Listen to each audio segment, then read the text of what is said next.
ආයිබෝවන් කියලා පිළිගන්න ඔබ සියලු දෙනා මගේ TECHNO YouTube channel එකට. අපි අද මේ වීඩියෝ එකට ගිහිල්ලා බලමු මේ බෝට්ටුවක තියෙන බෑක් පෝල් එක කියන එක හදාගන්නේ කොහොමද කියලා.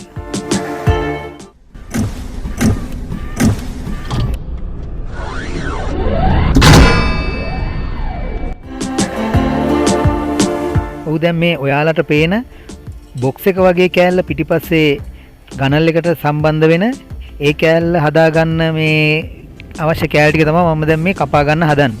අපිට අවශ්‍ය ගානට මැනලා ඒ ටික කපාගෙන බලමු.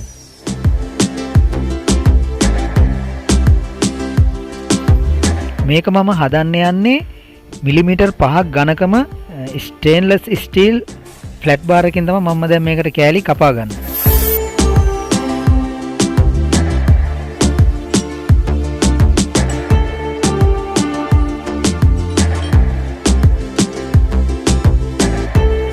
මම ටෙම්ප්ලේට් එක විදිහට තහඩු කෑල්ලකින් හදාගෙන තිනවා මේ පිටිපස්සේ ගනල් එකේ හැඩයට එන්න ඕනේ කොහොමද කියලා බලා ගන්න කෑල්ලක්. අපි ඒක තියලා ඒකට අනුව තමයි මේක දැන් වෙල්ඩින් කරගන්න ඕනේ.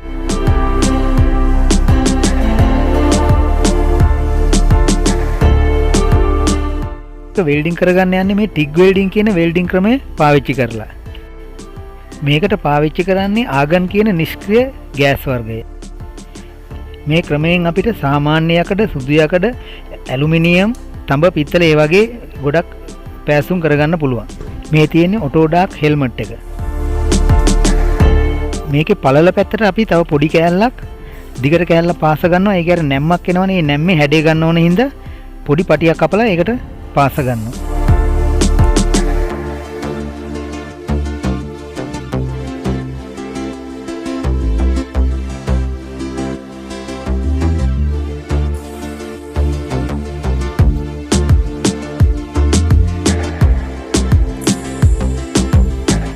මේකේ අපට අඟල් 3ක් පළල කෑල්ල අනිත් අඟල් 6ක් විතර වගේ පළල තියෙන කෑල්ලට මේ වගේ කෙලින් හිටින පැත්තට පාස ගන්න පුළුවන්.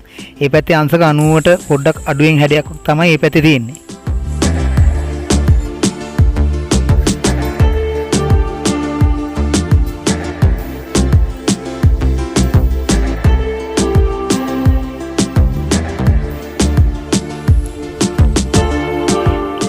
ඒ වෙල්ඩින් එක කරගෙන ඉවර වුණාම අපිට පුළුවන් අනිත් ටිකක් ඇන්ගල් එක වැඩි පැත්ත. ඒ පැත්ත ටැක් කරගන්න පුළුවන් මේ විදිහට අර ටෙම්ප්ලේට් එක තියලා තහඩුවෙන් හදාගත්ත ඒ පැත්ත අපිට ඊළඟට ටැක් කරගන්න පුළුවන්. ටැක් කරගෙන ඒ පැත්ත වෙල්ඩින් කරගන්න පුළුවන්. ඊට පස්සේ ඒ පැත්තේ අපි වෙල්ඩින් කරාට පස්සේ එතන පොඩි අර මම පොඩි පටියක් කපාගත්ත පැත්තේ පොඩි අඩුවක් තියෙනවා. අපි ඒ අඩුව කෑල්ලටත් අඩු කොටසටත් තව පොඩි කෑල්ලක් තියලා වෙල්ඩින් කරගන්න ඕනේ.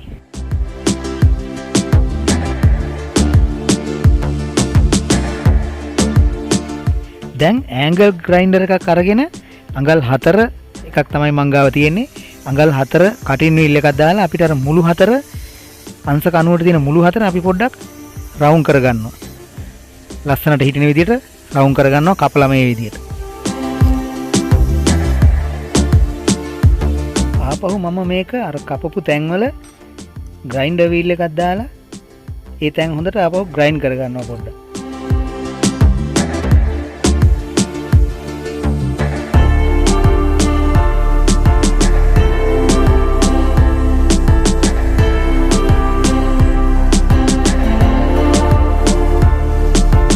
දැන් ඔයාලට බලා ගන්න පුළුවන් අර රවුන්ඩ් කරාට පස්සේ මුළු 4 කොහොමද තියෙන්නේ කියලා.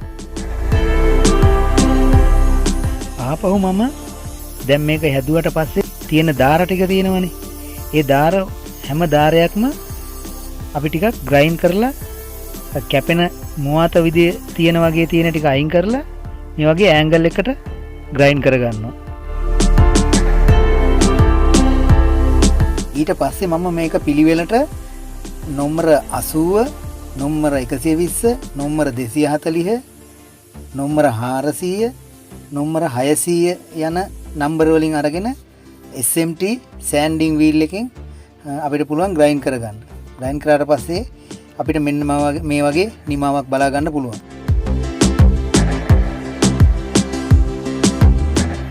දැන් මම මේක මාක් කරගෙන ඉවර වෙලා විද ගන්න තමයි ලෑස්ති වෙන්නේ.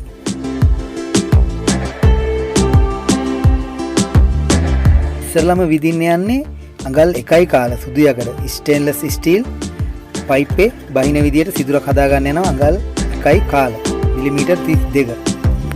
ඊට පස්සේ මම විදිනවා උඩ පැත්තේ සිදුරු 4ක් මිලිමීටර් 6න් දෙපැත්තේ සිදුරු 2.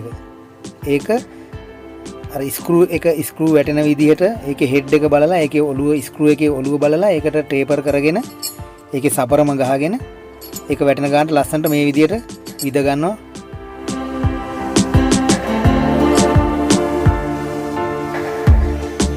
මම දැන් කපා ගන්නවා අඟල් 1මාරක් විශ්කම්බයේ තියෙන සුතු යකඩ පයිප් එකකින් අඩි 1මාරක් දිග කොටසක්. ඊට පස්සේ මම ආයෙ කපා ගන්නවා ඊට වැඩිය අඟල් 4ක් දිග අඟල් 1යි කාලක් විශ්කම්බයක් තියෙන පයිප් එකක්. ඒතකොට දැන් පයිප් දෙකක් තියෙනවා.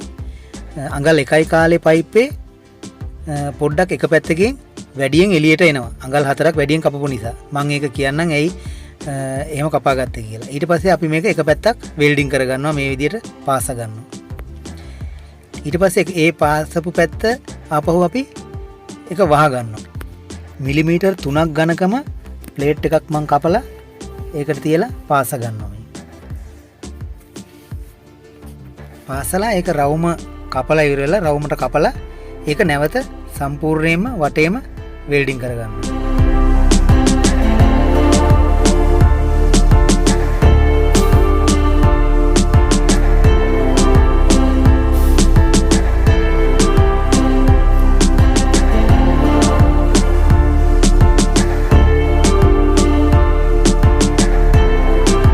ඒක මම පාසලා ඉවරයි. දැන් මේක වටේම හොඳට ග්‍රයින්ඩ් කරලා හදා ගන්නවා. ඊට පස්සේ උඩට එන රවුම සුදු යකඩ මිලිමීටර් 10 කම්බියෙන් මම හදාගත්තු කම්බියක් තියෙනවා රවුම් කරලා ඒක තියලා උඩට තියලා පාස ගන්නවා. මේකේ මැදින් තව කම්බියක් එනවා. ඒක මම පසුව පාස ගන්නම්. ඒක මම පෙන්නන්නම් පසුව. දෙපැත්තට එන ආධාරක පයිප් දෙකත් මම නමාගෙන තියෙනවා මේ විදිහට. ඒක මම හදලා තියෙන්නේ අඟලේ පයිපෙන්. අඟලේ සුදු යකඩ පයිපෙන් තමයි ඒක හදලා තියෙන්නේ. දැන් මම මේකේ සයිඩ් එකක අර මැදට එන බැක් පෝල් එකේ සයිස් එකට ගෲ එකක් හදාගන්න තමයි යන්නේ. ඒකට හේතු කරලා වෙල්ඩින් කරන්න පුළුවන් විදිහට.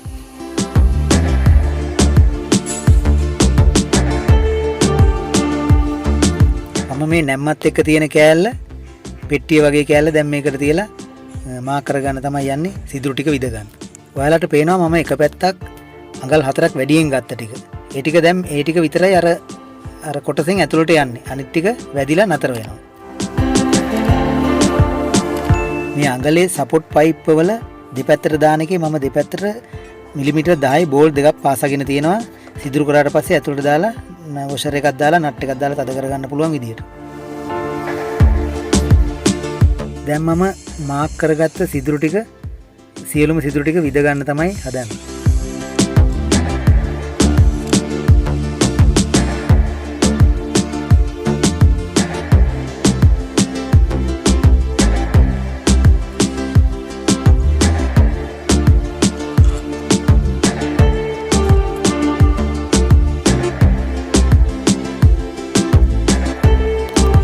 දැන් අපි මේකට තියලා ඉස්සරෝම පාස ගමු. ටැග් කරගෙන ඉස්සෙල්ලා අපි ටැග් දෙක තුනක් තියාගෙන ඉවර වෙලා සම්පූර්ණ වෙල්ඩින් එක කරගන්න පුළුවන්.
දැන් මම මේකේ මේ විදියට සපෝට් දෙකයි ඔක්කොම මේ විදියට ටැග් කරලා පාස ගන්න. දැන් මම මේක පොලිෂ් කරන්නයි යන්නේ. අඟල් 4 වූල් පෑඩ් එකක් දාලා ඒකට තියෙනවා පොලිෂින් සෝප් එකක්. ඒ සෝප් එකෙන් ඒකට ටිකක් ආලේප කරලා අපිට හොඳට මෙහෙම මැදලා පොලිෂ් කරගන්න පුළුවන්. මම මේ වීඩියෝ එක දිග වෙන හින්දා මම ඒක පොඩ කොටස් තමයි ඒකට මේ ඇතුළත් කරන්නේ. සම්පූර්ණ පොලිෂ් කරගත්තට පස්සේ මේ විදිහට තමයි ඔබට පේන්නේ. මම ඔයාලට කිව්වා අර රවුම ඇතුලෙන් කම්බියක් පාස ගන්නවා කියලා. ඒ කම්බිය තමයි මේ තියෙන්නේ. මේක තමයි ඔය රවුම ඇතුලෙන් ලණුව අරගෙන ගැට ගන්න කම්බිය. ඒක තමයි ඒ තියෙන්නේ. මම අර සෝප් පාවිච්චි කරලා පොලිෂ් කරගත්තට පස්සේ කළු පාට වගේ ඒකේ බැඳෙනවා. ඒ සෝප් එකත් එක්ක ඒකෙන් බැඳෙනවා පොලිෂ් කරපුවාම. ඊට පස්සේ මේ ඔටෝ සෝල් කියලා තියෙනවා ක්‍රීම් එකක්. ඒක පාවිච්චි කරලා අපිට බ්‍රාසෝ හරි මොනවා හරි පාවිච්චි කරලා රෙදි කෑල්ලකින් මේකේ කළු පාට වෙච්ච තැන් ඔක්කොම හොඳට සුද්ධ කරගන්න පුළුවන්. ඊට පස්සේ ඔයාලට මේ විදිහට බලා ගන්න පුළුවන් ඒක. දැන් මම මේක පොලිෂ් කරලා සියලුම වැඩි වුණාට පස්සේ මේක සවි කරන්න තමයි දැන් ලෑස්ති වෙන්නේ.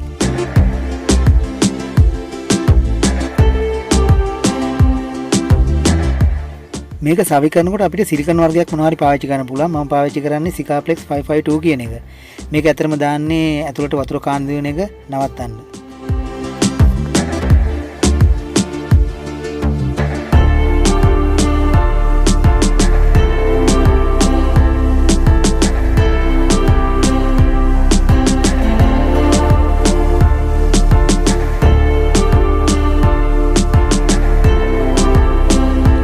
අඟල් 3 පළල පැත්තට මිලිමීටර් 46 මිලිමීටර් බෝල්ට් දෙක තමයි දෙපැත්තට දාන්න තමයි මම මේ විදිහට තමයි හරි ගස්සලා තියෙන්නේ. උඩ පැත්තට මිලිමීටර් 6 මිලිමීටර් 25ක් දිග ස්ක්‍රූ 4ක් දාන්න තමයි විද්ද. මෙතනදී පාවිච්චි කරලා තියෙන සුදු යකඩ හොඳම තත්ත්වයේ මැරින් ග්‍රේඩ් එක තමයි පාවිච්චි කරලා තියෙන්නේ.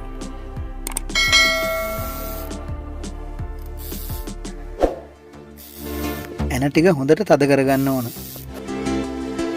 මෙතනින් ඇතුළට ඔලුව දාලා තමයි නට් ඇන්ඩ් බෝල්ට් තියෙන ඒවා තද කරගන්න වෙන්නේ. දෙපැත්තේ මිලිමීටර් 10 නට් ඇන්ඩ් බෝල්ට් දෙකයි අඟල් 3 පළල පැත්තේ ඇන දෙක බැගින් 4ක් තියෙනවා. ඊට පස්සේ මම මේ එළියට පැනලා තියෙන සිලිකන් ගම් එක වටේට තියෙන ටික අයින් කරගන්නවා. මාත් එක්ක වැඩ කරන ඉන්දියාවේ යාළුවෙක් ඉන්නවා. ටයිටස් කියලා යාට මම කතා කරා මේ ඇතුළට ගිහිල්ලා මට උදව් කරන්න කියලා මේ ඇන ටික නට් ටික දාගන්න.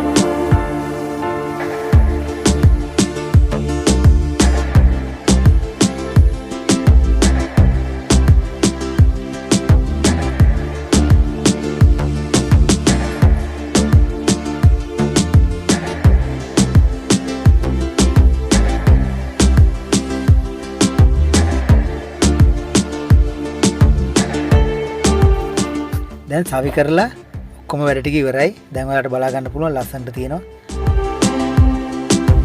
මේ පිටිපස්සෙන් ගොඩ වෙන්න තියෙන ඇඩ්ජස්ටබල් ලැඩර් එකක් මම හැදුවේ. ඒකේ වීඩියෝ එකක් මට කරන්න බැරි වුණා. ඒකේ ඒ වගේ ලැඩර් එකක වීඩියෝ එකකුත් මම ඉස්සරහට අරගෙන එන්නම්.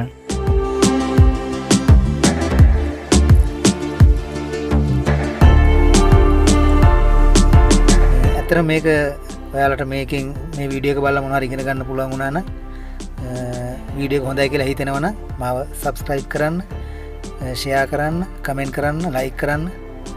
ඔබ සියලුම දෙනාට ජය ප්‍රාර්ථනා කරනවා.